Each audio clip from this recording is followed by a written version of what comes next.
Hey, all my Splinterlands players, I hope you're doing pretty well. And today I'm going to be doing a video covering all 21 of the new rewards cards. And I'm going to tell you about a few new updates that you probably found out about a few days ago, but you'll want to make sure that you know about if you don't understand why you possibly got less rewards. So let's look at those updates first, and then we'll get into the cards. Once again, thank you to all the new subscribers. And if my content is helping you out, please give it a like. Subscribe to the channel, help grow it a little bit, and will help grow the base of the game. The more people play, the more money we'll all be getting from our collections. So let's go ahead and look at the quick season end updates they talked about. Now, the main ones they did to these is they talked about an update they're going to be doing for next season, and they talked about an update that is in place, that was in place for the season that just ended. And it was one they've talked about in the past, but that it is officially in the game now. Now, the big thing they're going to be changing next season is that the season is going to be ending 5 minutes before it would normally end. This is to create some help fix some confusion that some people were complaining about, where they would say they thought they were at a certain rank, and then somebody would do a match in the last couple minutes to get ahead of them that wouldn't actually update to the site, so they didn't know they needed to play another site. And with the rewards in DEC being so valuable right now, even in the lower positions, to be knocked out of that last position by somebody, or to lose your top 10 position, or that one right before the amount changes, would be a big bummer, and you would have no idea it even happened, and then all of a sudden get less reward than you thought, and you would feel a little bit cheated because, hey, we'd all play one more battle if we knew one more battle might mean we might get twice the reward, right? So they're fixing that and changing it so 5 minutes will it'll end 5 minutes before, and no battles will be able to be placed within the last 5 minutes. So you should know where you stand when the season ends, and there shouldn't be any surprising updates to the placement. This only matters really to the players that are competing for the leaderboard, so a lot of you might not care. The other thing that a lot of people do care about, and they have already said they're getting a lot of feedback about and could possibly change in the future, is they've took away the ability for you to rent cards for, say, one day, get yourself all the way up to gold or diamond league, then let those rentals expire, lose and go back down and be playing in silver, or lose and go and play back down in bronze if maybe you only push yourself up to gold. The reason for that is because too many people were doing this, and the new rental system that they made it really flexible for us. They took away this old delegation timer where if a card was played by somebody, it would not be able to be played by anybody else for an entire week. They tried to make it really friendly for people who own cards to be able to rent them out, and people to be able to take them for a trial for just a day. But an unforeseen consequence of the way the rental was working is that you could rent up a whole bunch of cards, win your way up to one of the top leagues, and then just continue to play and grind in the lower leagues for the rest of the season, and then get a big bunch of rewards at the end of the season that don't really justify your current level and strength. So now you have to you only get the rewards based on where you are at the end of the season. So you have to be in gold to get gold rewards, be in diamond to get diamond, be in champ to get champ. So you can't take that risk of playing anymore once you get to your top league if you're someone that doesn't really belong there, because you're going to lose and get knocked out. So this changes it to now where somebody would have to choose either to rent the cards for the entire season, or maybe for the last week of the season if they want to do all their playing during that last week in the upper leagues. But it doesn't allow you to just rent for like one day anymore, unless you try to rent on the last day and power your way all the way up in one day of play. But that would be pretty hard, and it would require you to play for a lot of hours in one day, and you'd use up a lot of your ability to collect rewards. Now, I don't want to spend a lot more time on this. We can talk about it more in my Telegram if you're someone who doesn't like that they did this because you feel that it took away a way for you to get extra rewards. I understand that they've been making a lot of changes, like to the quest potion and to this, that might seem like they're taking rewards away from you as a new player who joined the game trying to earn a lot of money. Splinterlands is a play-to-earn game, but it is not a play-to-earn game that it requires no investment. That is the difference to this game. It is more like investing in the game and being a stakeholder of the game gets you a lot of rewards. And you can tell this by someone like me. I did not invest near as much money as my collection is worth, but I did have to invest. I had to be consistent. I bought packs every time they had a sale. I took part in every Kickstarter at the highest level that I could take part in. and I did a lot of posting on Hive. I did a lot of different things to grow my collection, constantly growing my collection. My rule was that I bought packs, I sold gold cards, and then I bought regular cards off the market because they were cheap. And that's kind of still the way that I look at this. I'm not someone who's ever probably going to be a maxed out gold player. I just don't see paying as much as you'd have to pay to do that. So I tend to sell gold cards to buy regular cards. You can usually sell 1 gold to get 2, 3, 4 of the same card in regular foil. And that's kind of how I built up my collection. And something I just wanted to mention as we go into the new rewards cards, because if you happen to get these in gold, you're going to have to decide whether or not you want to hold that for the collection power boost, or maybe if you do want to do what I mentioned and sell it and get something else. Now, as we already saw the announcement that the 21 cards are coming, I already did a video that you can watch if you want to learn more about this post, where I went over the cards that are coming out and the new abilities. And now we can go ahead and see the cards, see who has these new abilities, and kind of show where they fit into the team. Now, we're going to start off here with the fire team. I'm really just going in the order that they are in the game. So it's always going to be kind of the same. Dragons and neutrals end up being last. Fire, I think, and water end up being first.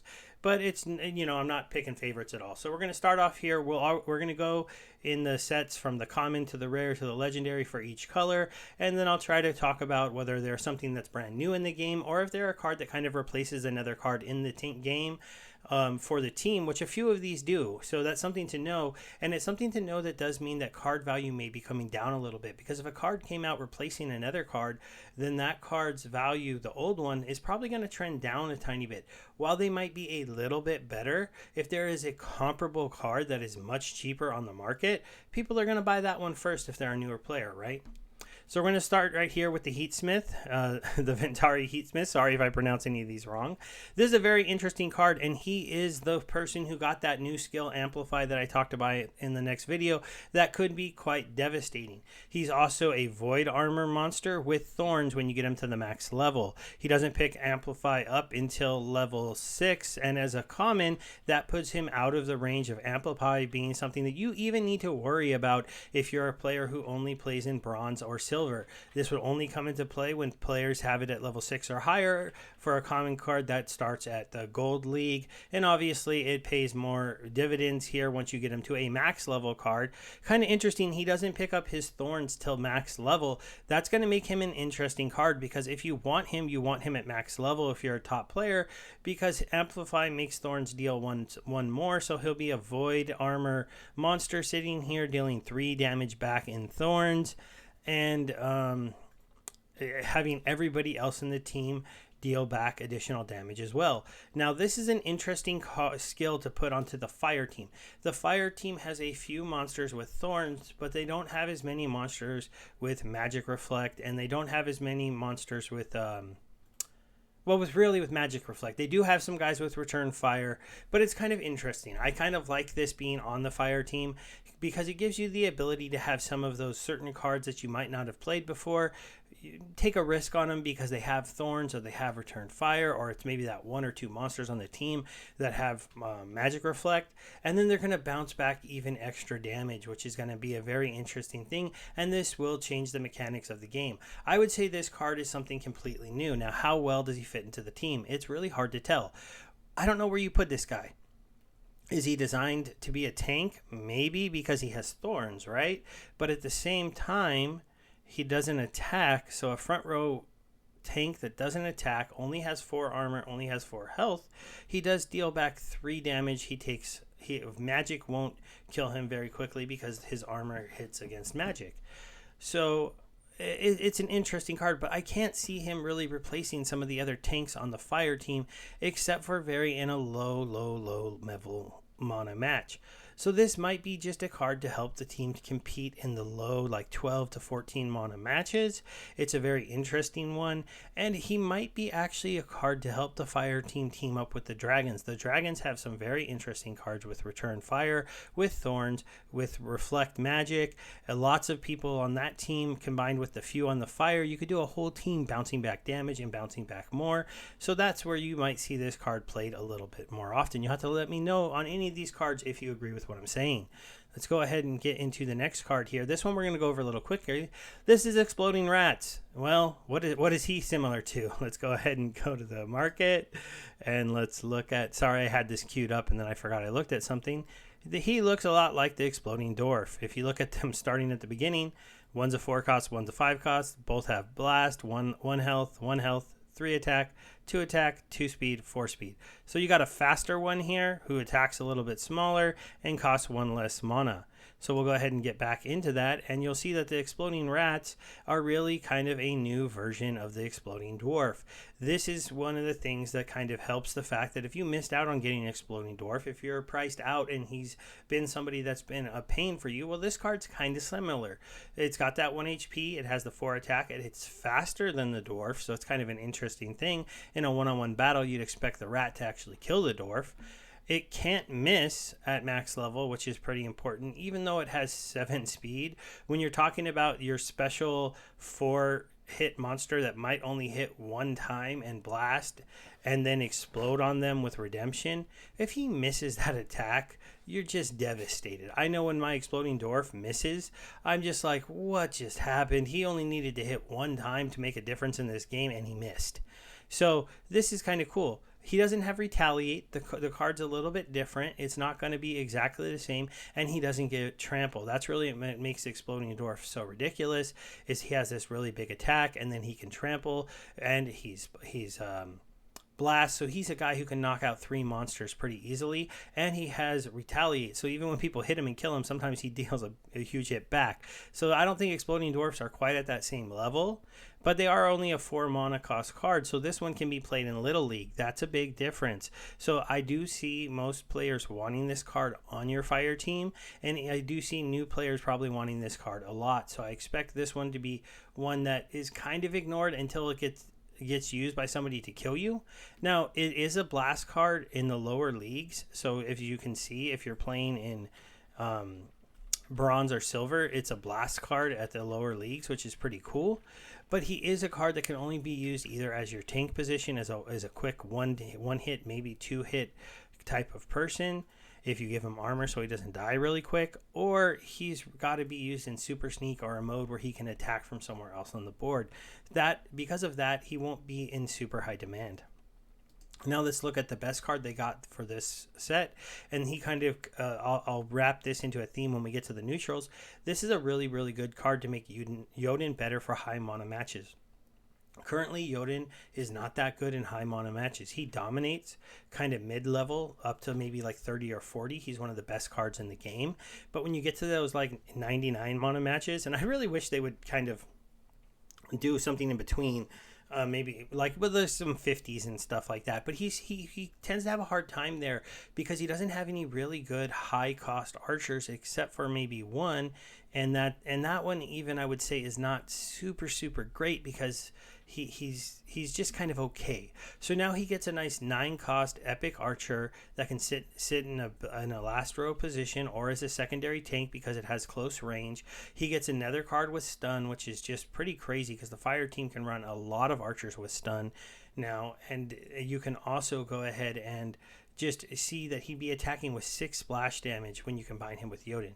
And then also, if you're not playing Jotun and you're playing this card, it helps the new summoner. So the +1 speed summoner kind of like needs more archers, needs more mages, needs more non-melee, really strong monsters on the team to be able to play with, because her ability doesn't help the melee monsters with that extra 1 attack. And if you're going to give somebody more speed, then give it to this beast of an attacker in the back row so that he gets off that attack. I really like this card a lot. I expect it to be in high demand because I do see it helping me both of the new 2 summoners that are on the fire team. One of the things to notice, there is no summoners in this set of 21 cards, but let's go ahead and get going because I don't want this to be too long of a video. Okay, now we got the Pellicor Bandit. Pellicor Bandit is kind of an interesting card. It's a 3 cost sneak monster that flies, and it has 6 speed, 5 health, 4 attack at max level. This is actually really similar to an older card for the set. So I'm going to go ahead and jump back here. We're going to go to the water team, and I'm going to show you the Saber Shark. So the Saber Shark here, max level, 3 cost, 4 attack, 5 speed, 6 speed, but no flying. 5 health, 6 speed, 4. And now we get over here and we have the Pellicor Bandit sitting here at almost the exact same stats, but it flies. So this is kind of a card that I don't see will be in super demand from older players, but it is a nice card to have, and so maybe they'll want to have it because flying does make a big deal in an earthquake match. It also makes a big deal that when you fly in 6 speed, you're going to get missed a lot, and it is a 3-cost monster with 4 attack. Anytime you have a low-cost monster that has more attack than cost, they play into that low-level mana match. This could make the team more competitive, and if you're an old school player, you could go for this to have both of those sneak monsters so that you can kind of try to go ahead and get a sneak team going on the water team, which would be kind of unexpected, but there is some plays where it can work. And it is nice to see a nice new card maybe for the new set to go with Bortus, because like in the modern format, you can't use the Saber Shark. Bortus is a -1 magic attack, so having melee monsters are running melee and sneak modes, it makes more sense with him. Also, it's an interesting card to go with Little Deep Swimmer. That's one of the summoners that isn't that used that often out of the ones with 7. This card, it makes a little bit of sense with him. You give it armor, it's hard to hit, it sneaks, it has a lot, it's fast. So, and then it would also be at that point bouncing back any range damage that hit it. Now we're going to look here. We have another mage that's coming into the team, and this is a pretty good card here with the Wavesmith. He's a 5 cost for 3 mana attack, but he also has Protect and Dispel. So these are some very interesting skills. At 5 mana, he really does fit in, and he's kind of a little bit like the 5 mana summoner mage of the past for water. We'll go ahead and go back and look at that one really quick. And I'm relating these cards to you to show that it does appear that they went ahead and tried to give you some options. So right here, you have another 5 cost. This one has 4 mana but doesn't have 2 skills, so this one hits a little bit harder, but it's similar speed, similar HPs, and now you're sitting here with 4 speed, a little bit less life, a little less damage, but you get Protect and you get Dispel instead of Dodge. So this is one of those things where you can kind of pick your poison. Do you want that? If you're a player in every league, do you want the other mage? If you're a new format player who's trying to set yourself up for playing in the Chaos Legion League once it's here, well then this is your card that replaces that one on the team. And so it's definitely a very good card. It gives them Protect, which they don't really have in the new set, and Protect is pretty cool. So I like this card a lot. I don't know exactly where it fits. Magic isn't as important on the new water team, but it's definitely probably, let's see what it's going for right now. Yeah, it's doing okay here. Wow, you have somebody already sell that has like almost a max level 1 for sale. That's pretty interesting. So we'll go ahead and go back to the stats though, and we'll move on now to the Jhin. Now I talked about the Jhin before because he was pre-put out, but really he's just a really solid 8-cost mana monster. The 11 HP with phase, with 5 speed, the ability for big monsters and big high mana matches to not hit him that hard because of Protect is really amazing. And then you add on to that fact that he is a void monster, so he's not going to kill himself. He is just a great monster for the Magic team. He combos really, really well with the older summoners. He's an interesting card to see with the newer summoners. So at the same time, 3 mana attack is pretty solid. The Protect, though, is really, really amazing to me when I think about it more for when you're going to be using this guy.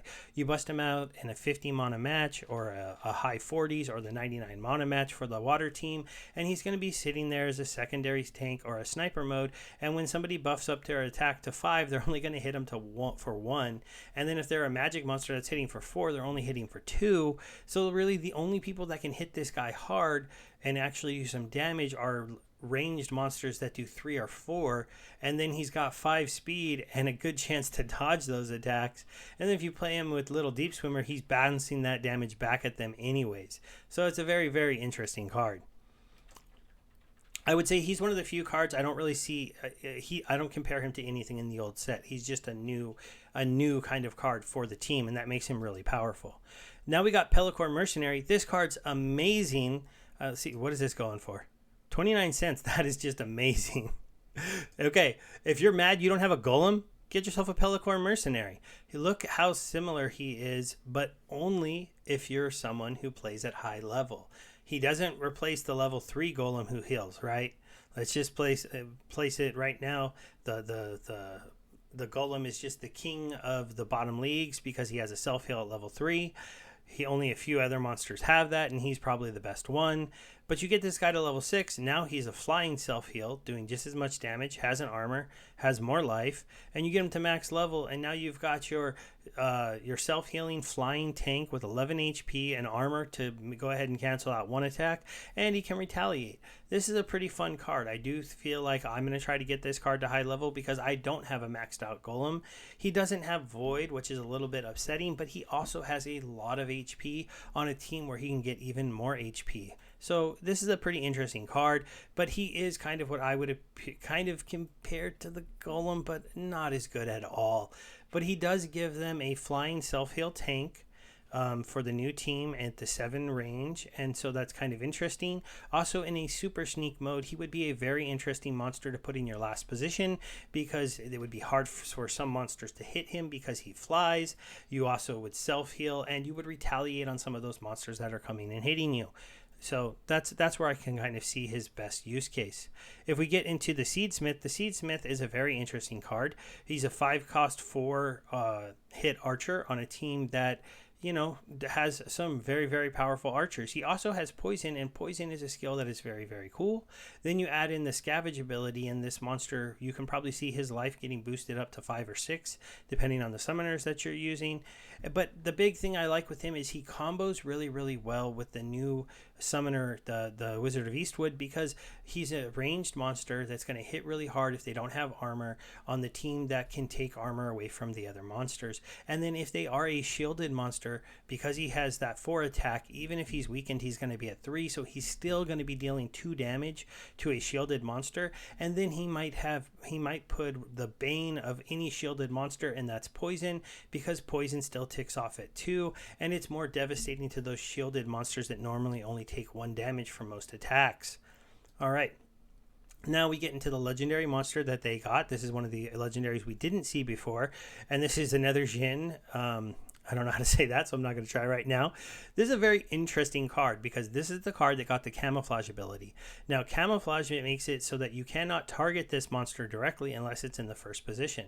So this is the card that you could have in your back row that no sniper can snipe at. So that low HP doesn't matter that much. That being slow doesn't matter because he's a magic attack, so he can't miss. And if he gets magic bounced back at him by someone with reflect, he has void, so at least he won't kill himself on the first attack. And then he also has a weaken ability to the other team. This is almost like an upgrade, I think, to the 2-cost slow monster on the other team, on the life team. The Earth team that a lot of people don't have probably. Let me show you who I'm talking about really quick. We'll go to Earth. He's epic as well. Swamp Thing. When you max out a Swamp Thing, he has weaken and slow, and then, you know, he's 2-cost and kind of similar stats. Not exactly the same. Got it wrong by 1. But I like this card. I think, let's see, what are people selling it for? $25. That's not a terrible price for this card. I think I would think about picking some up at this price because having a card in the back row that nobody can attack that has weaken on it is pretty amazing because weaken is a pretty good ability. Also, having a card that cannot be attacked by snipers is really cool, and then having a card that can deal 3 magic damage is just, for 3 cost, is just a great monocost 2 damage. It's just a great little card to throw into your team. I like it a lot, and green was already good in low mana matches. This card will make that team even better. So I like this one a lot. Okay, now we're going to get into Pelacor Conjurer. This card is interesting. 2 cost, 8 life, 5 speed, Magic Reflect, Divine Shield, and Phase. This is going to be an annoying card to try to kill if it's put on the a life team in a tank position or in a secondary position is really where I see him kind of fitting in a lot, because he can sit in that secondary position. He can bounce back blast magic attacks. He can take sniper attacks and he can bounce them back if they're mage snipers, or he can dodge them or he can dodge them because he phasing, and fast. And the first one that does manage to hit him, he's just going to ignore. So it's a very interesting card. You can put in either of those positions. Really, you can put him in the last position if it's a sneak match. You can put him in the sniper position if it's a sniper match. And you can put him as your front row tank. I talked about a funny little combo with him. If you combo him up with the Warrior of Peace, who has 14 mana or 15 mana HP, and you put those two for 9 mana in the front, you're talking over 20 something HP that people have to try to get through, and both of them, and then the Warrior Piece is weakening everybody on the other team. So it's an interesting little combos. I think you can kind of play with this guy and throw him in some interesting positions where people are just going to have a hard time killing him. Also, the life team has a lot of healers, and they're getting one more. The Crystal Smith here is kind of, to me, a replacement of the Divine Healer on the life team. And that's a good thing to see, because the life team needed that kind of low-cost mage that it could fit into matches, and the Divine Healer is a really good card, but it's a card a lot of people don't have, and this card is going to compare with that one. I mean, it costs a little bit more, but it does more damage at 3 attack. It has a tank heal. It also has a Dispel, and Dispel, I think, is something that is really, really important in the new set. It's going to be something that is going to make a bigger difference as we get into the Chaos Legion set, where there are a lot more abilities, a lot more buffs, and even new ones that have been introduced. So you could take Amplify away from a monster so it stopped bouncing back as much magic damage and or you know, whatever damage it is dealing extra back. Just going to be a solid card. This one should be a little bit more expensive, I'd imagine. Yeah. You're looking at, you know, around $1 for a rare. That's still so cheap. It's nice to see some cheap cards on the market again, that you can go ahead and pick these ones up if you're somebody that needs it. This is a great card for the lower leagues because its heal is at level 1. You don't see a lot of cards in the back row with heal at level 1. This gives the life team one of those. And so if you're somebody who plays life at all, you're definitely going to have to make sure you get one of these. And if you want to be competitive, it's cheap enough, you might as well pick up 14 and get it right here so that it has a little bit more speed, a little bit more health. And if you're going to be playing this in the major leagues, you do want it up here at this level. Now, we've got another Jin. As you can see, they went with the Jins or the Jins for this set, and this one is just a really, really, really good card for the life team. Triage is amazing, and you would like to be able to play Triage monsters in the high mana matches. Well, the only really good Triage monster on the set of the life team is the 2-cost Archer and the Summoner. So now you can run this card instead in a higher mana match. It's a 7-cost card. It deals 4 damage. It makes everyone stronger in the back row with the strengthen, so everyone has more HP, and then it's going to be going ahead and doing that triage heal kind of in the middle of the battle. So this is just something that is really, really good for the team. It gives them another big mage, so the life team is really starting to look like a mage team in the new set, which is something kind of interesting. If we go ahead and bounce back here and we go to the market and we look at the life team, and then we look at untimed and rewards, you see, so you got the Jin sitting here as a mage. You've got the Light Elemental as a mage. You have Bella the Radiant as a mage. You have the High Priest Darius as a mage. So they're really turning into a team that can like put a very, very, very aggressive, especially here with Temple Priest, just a very aggressive magic team on the board, which is kind of an interesting thing to see from them. So you put a bunch of high HP armored up mages on the board to go ahead and do your fights. Now, okay, we were on Pellicor.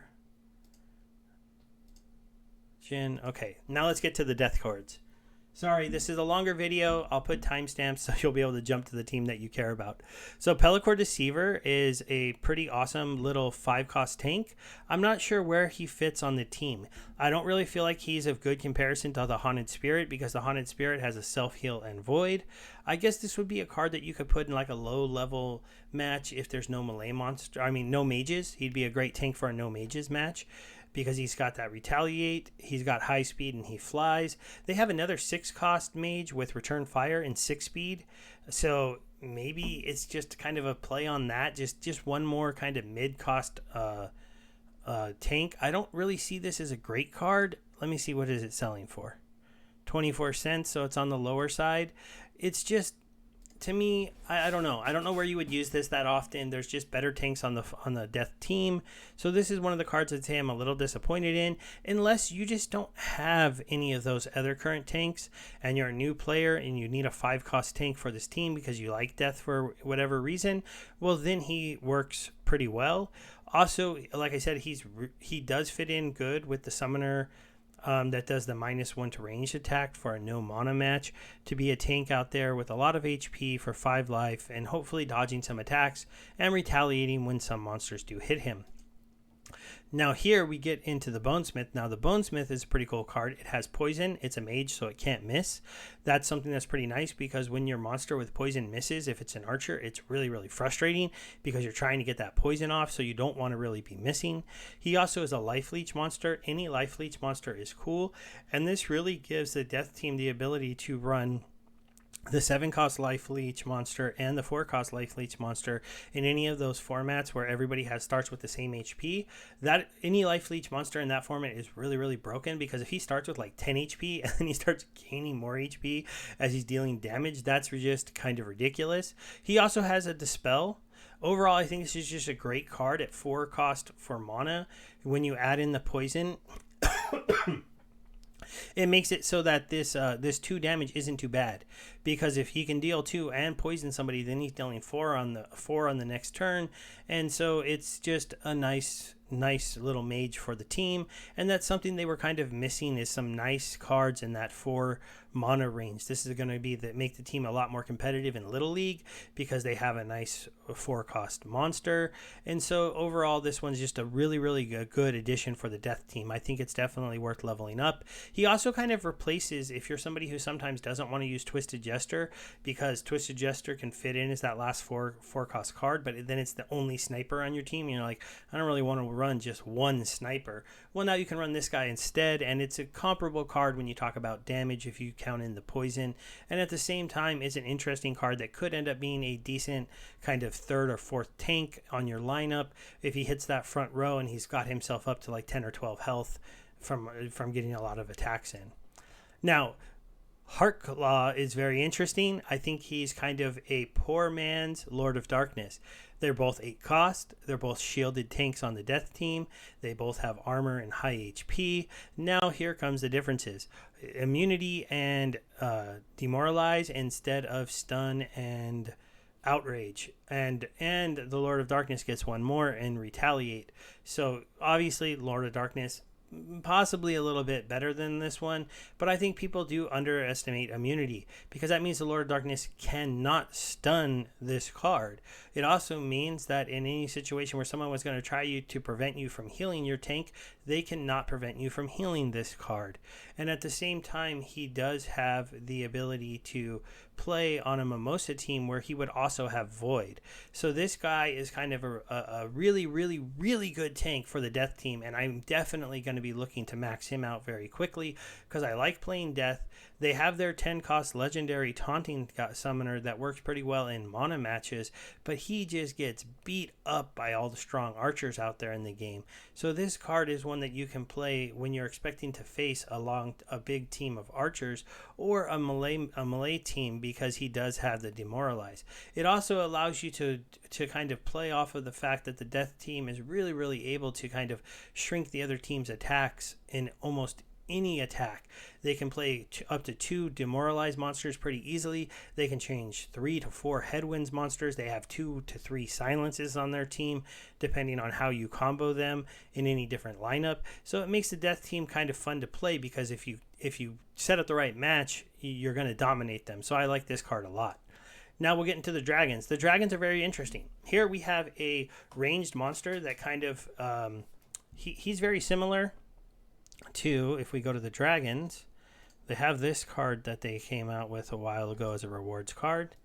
So I would say he's a replacement for this card. Now this card is 4 cost, 3/9, ranged with thorns. It's kind of a secondary tank. And then if we look at this one is ranged with stun, 3, 5, 2, 4. Those numbers are kind of similar. So the Twilight Bisque kind of replaces that other monster if you don't have him on your team as that secondary tank, but he has a stun. Stuns, I've talked about in the past, they're just ridiculous. When you stun the other team's monster, if they can't cleanse that off and one of their guys doesn't get to attack, missing an attack is so big in this game. And also, a self-healing monster misses a heal. Stuns are just one of the key things that when they work, they can make you win matches that you shouldn't have won. So this card I like a lot. He's also a Little League reach monster that can combo into any team. So that is a really, really impressive card. Now we look at the Naga Assassin. Naga Assassin is kind of interesting because one of the problems with the Dragon team is they don't have a lot of little cost monsters, so you couldn't really use them in slower mana matches unless you just use the Summoner and then use somebody else's monsters. Well, the Naga Assassin kind of changes that a little bit. At a 2 cost, 2 damage, 6 with 5 HP, giving your whole team swiftness and then making it so that if anyone tries to hit her and misses, they take damage. That's just a really fun card. Even if she ends up in the front row, if you're playing her on a team where she has 7 speed, 8 speed, maybe even 9 speed, then if they can't hit her, she's still dealing back 2 damage even though she might not be able to attack anymore. This card is going to be a fun little one to see on the board. Will it be devastatingly change a match? Maybe. I mean, if you've only got 2 mana left and now you can throw out a card that speeds up your team and still deals 2 damage, that's pretty cool. I see her as a Selena combo, but Selena isn't in the new set. So maybe she combos with the Kitty too, because with the Kitty she'd be ridiculously fast. So we'll just have to see. I'm going to need to see her and play a little bit to know if I think she's good. She might be great. Now we'll talk about this one here. This is definitely a new upgraded Dragon tank. The Chihuahua. This is a fun card for sure. This one is kind of a combo between Lord of Darkness and maybe what do you call it? The Chromatic Dragon. So if you look at those cards, this card kind of is like a replacement for those ones for the Dragon team. It really does give them something besides the Robo Dragon for a tank that's a little bit less mana. So if you don't have the 11 to play the Robo Dragon, you can play this one here. Obviously, its issue would be against mages. Those are going to be who can beat him up. If you can ignore that 6 armor, you can get through that 10 health kind of quick if you have some big mages. So he does have some weaknesses. But, you know, in any kind of format where you don't expect to see a lot of mages, maybe the mages teams aren't allowed or mages just are not allowed, then he becomes a really solid tank. His speed isn't spectacular, but he gets True Strike at the max level, so he will not miss. That's just a nice strong thing to have. I don't think this tank is going to be anything that comes out and like dominates the game. But I do think that if you don't have any of those other big cards, if you're not getting the Dragon Robot, well, then this card is good and it will compete. And it might beat some of those in some situations with the right kind of formats. Now let's get into the neutral monsters. These ones are kind of interesting. They can combo up with any team. And so we want to talk about them and kind of see the teams in the areas where you think they're going to be good. So you have the Gargoyle Lion here. He's a very interesting card. He seems kind of like a tank that you could level up and play with if you needed a tank for one of the teams and you weren't finding one, or if they were all just too expensive. He kind of is one of the Void monster tanks. So if your team doesn't have a good Void monster and you're expecting to go up against some magic, then you could see maybe popping this guy in instead. I think overall, he is just going to be one of those monsters that kind of gets used in maybe some super sneak modes, or melee monsters can attack from anywhere, and possibly by some players who are kind of looking for a bargain tank, because I expect him to be relatively cheap. Yeah, you see him, he's at 19 cents. He'll probably trend down. So he's going to be a cheaper card that you can use as a tank in the upper levels if you needed to. He just won't be spectacular. He doesn't have a self-till, he doesn't have a shield, but he has a void. So that void, and he also is going to get enraged here, so he's going to hit pretty hard. He's going to be relatively fast. He's going to fly. He has armor and void, so there's nobody who's going to really kill him really fast, except for maybe a piercing mage, a piercing armor ranged monster with a lot of attack. So if it's a mono set where you don't expect to see that, he's going to be an okay tank. Now we're going to talk about the Gargoyle Devil. Now this one is a very, very interesting card. I think this card actually is one of the other cards in the game that is going to help Jotun, and that's because it's another high mana archer that hits the front row and even has a fun little ability called Death Blow, to where they'll literally like blow up that last monster if they're left. I don't know if Death Blow is going to be a skill that is really that important in the game, but I talked about it before. The one thing it does counter is somebody who tries to play just one monster in Last Stand mode. So this is fighting against Last Stand Kron. This is fighting against Last Stand Golem. It's fighting against any Last Stand monster that kind of tries to take over the match. But the one thing at 7 mana, if it's going to be a high mana match, you probably aren't going to see that Last Stand monster unless it is the last one of the battle. And so that's where this could play into could really matter, because if he's dealing 8 damage to, if he's buffed at all, 10 damage per turn, that's really hard for like a self-healing Kron or Golem to live through that if he's going to be able to attack a couple times. So he's definitely a fun monster. And now we're going to look here at the Urias. This is kind of funny. He is almost the exact same thing as the Skeletal Assassin from the Death team, but now any team can play him. So this is the sneak monster. He'll fit into any of the teams, especially the life team when they play their sneak ones. It kind of replaces the Elven Assassin, which was a 3-cost sneak neutral monster from the old set, but it's a bit of an upgrade compared to her. While he's a little bit slower, he has poison and armor and hits just as hard. So I don't know. You'd have to argue with which one you really thought was better. He's epic, so he's going to be more expensive and at the same time kind of easier to max out. I don't know. Maxing out commons is hard. 400 cards is hard to get. 46 is always not that hard. So we're going to end it there, guys. This was a really long video. It ended up being 40 minutes. I'll have the timestamps, though I should have told you guys that in the beginning.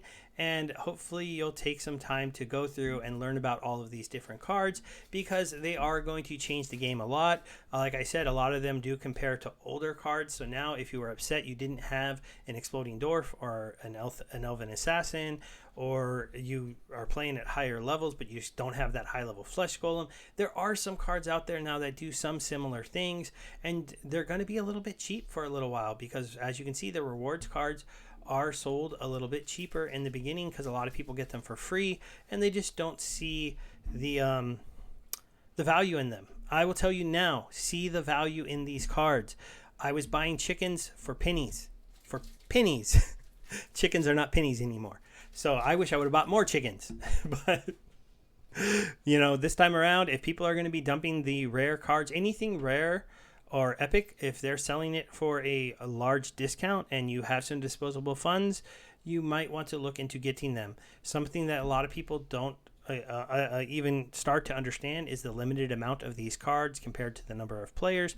And once land is live and we need to put a monster on every land to increase their staking potential, monsters are going to be rare, especially monsters with high level monsters in the rare and epic range. So this is your chance to get a cheaper card to high level for those rare cards. Sorry there was no summoners. I was kind of hoping there might be a summoner out there so that new players would have a summoner they could try to get. It looks like you won't be able to get cheap summoners until the Chaos Legion set comes out, and I hope you all have a good day. Bye.